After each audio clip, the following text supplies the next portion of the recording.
มัทธิวบทที่17หลังจากนั้น6 วันพระเยซูพาเปโตรยากอบกับยอห์นน้องของยากอบขึ้นไปบนดอยสูงด้วยกันบ่มีคนอื่นที่หั่นแล้วตัวของพระองค์ก็เปลี่ยนไปต่อหน้าต่อตาหมู่เขาหน้าของพระองค์ส่องแสงแจ้งเหมือนตะวันเสื้อผ้าก็ขาวจนเลี่ยมมาบๆแล้วหมู่เขาก็หันโมเสสกับเอลียากำลังอู้กับพระเยซูอยู่เปโตรอู้กับพระเยซูว่าพระองค์เจ้าข้าเป็นสิ่งดีแท้ๆที่หมู่เฮาได้มาอยู่ที่นี่ถ้าพระองค์ต้องการหมู่เฮาจะแปลงตูปไว้3 หลังให้พระองค์โมเสสกับเอลียาคนละหลังเปโตรอู้ลิ้นยังบ่ทันเข้าปากก็มีเมฆสว่างแจ้งลึ่งมาหุ้มหมู่เขาไว้แล้วมีเสียงออกมาจากเมฆว่าต่านผู้นี้เป็นลูกที่เฮารักเฮาพอใจต่านนักขนาดเน้อฮื้อเจ้าฟังต่านเตอะเมื่อหมู่สาวกได้ยินก็กลัวขนาดพากันก้มลงกราบพระเยซูเตียวมายุบตัวหมู่เขาอู้ว่าลูกคุณเตอะบ่ต้องกลัวเมื่อหมู่เขาแหงนหน้าขึ้นพอก็บ่หันไผหันกราบพระเยซูตะอันตอนตีป้ากันเตียวลงมาจากดอยนั่นพระองค์สั่งหมู่เขาว่าห้ามบอกให้ไผฮู้เน้อว่าหมู่ต่านได้หันอิหยังมาแล้วพ่องจนกว่าบุตรมนุษย์จะเป็นขึ้นจากความตายเหียก่อนหมู่สาวกถามว่าเป็นจะได้หมู่ธรรมจารย์ปากันอู้ว่าเอลียาต้องมาก่อนพระคริสต์พระเยซูตอบว่าถูกแล้วติเอลียาต้องมาก่อนเพื่อมาเกียมกู้สิ่งกู้อย่างให้ปิกเหมือนเก่าแต่เฮาจะบอกให้ฮู้ว่าเอลียาได้มาแล้วหมู่เขาบ่ฮู้ว่าเป็นเอลียาแต่ปากันยะบ่ดีกับเปิ้นตามใจของหมู่เขาตะอันยังบ่พอหมู่เขาก็จะทรมานบุตรมนุษย์จะอันเหมือนกันหมู่สาวกก็ฮู้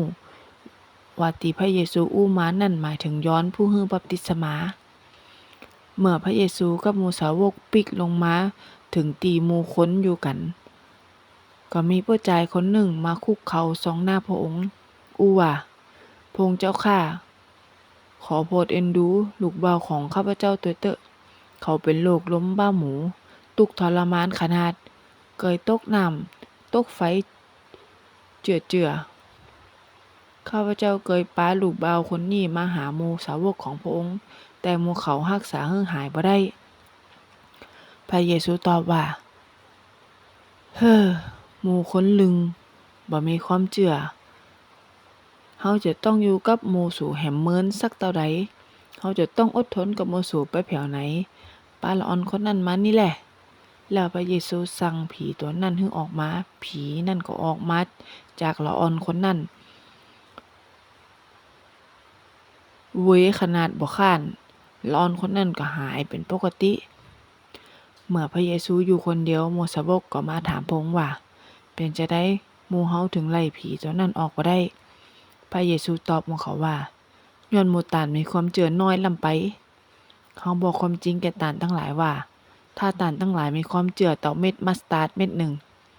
แล้วสั่งดอยหม่อนนี้ให้ย้ายจากที่นี้ไปอยู่ตั้งปุ่นก็จะเป็นไปตามที่ต่านว่านั่น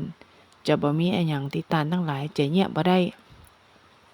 เมื่อพระเยซูกับหมู่สาวกมาจุมนุมกันที่แคว้นกาลิลีพระเยซูบอกกับหมู่เขาว่าจะมีคนหักหลังบุตรมนุษย์แล้วมอบพระองค์ให้อยู่ในอำนาจของคนแล้วหมู่เขาจะฆ่าพระองค์ให้ตายแต่พระองค์จะเป็นขึ้นจากความตายในวันที่3หมู่สาวกก็ปากันแปลงหน้าหมอง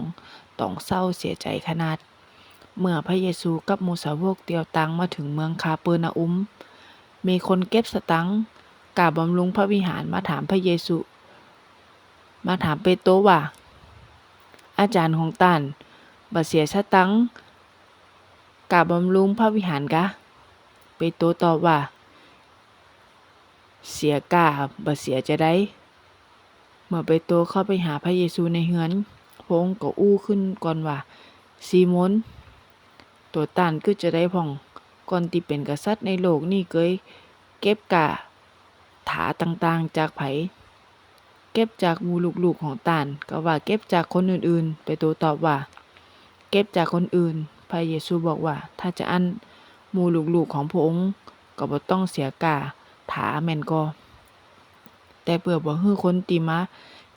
เก็บสตางค์กาบำรุงโคตรฮือตานไปจอมเบ็ดตีทะเลสาบเมื่อได้ปลาตัวเก้าหัวทีฮือง่างปากปลาออกแล้วตานจะปาสตางค์เหรียญหนึ่งเซคิวฮือเอาสตางค์นั้นไปจ่ายค่าบำรุงพระวิหารสำหรับเฮากับตานเตอะ